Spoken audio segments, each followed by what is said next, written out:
po siyang event for us dahil million din po yung parang pumunta and maraming nanood or naaliw na sumabak ako sa ganun klaseng event, ang dami-daming tao. Pero ako, sobrang sa akin lang po yun, para talagang memorable experience. And hindi ko alakalain na yun yung parang magiging start ng career ko sa content creating. Kaya parang sabi ko, dun pa lang po, sobrang guided talaga ako ni God. Kasi like, pinatapos niya po muna ako mag-aral bago niya ako binigyan ng ganito. Kasi sabi namin ni Mama, nag-usap kami nung time na yun, kung binigyan ka ng ganitong career while studying, baka hindi mo natapos yung pag-aaral mo. So sobrang tama po ng mga timeline ng buhay ko. Nasa right time lahat. Nasa right time lahat. Paano yung sa K-pop craze? Yung Korean phase. Kasi nung Paano napunta doon?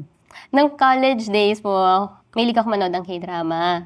Ano yung K-drama na kinahumalingan mo? Kasi ang unang-unang K-dramang nakahumalingan ko, Crash Landing. Crash Landing. Yun lang, sabi ko, ganito pala, nakakaloka pala talaga tong K-drama. Ikaw, ano yung unang-unang napanood?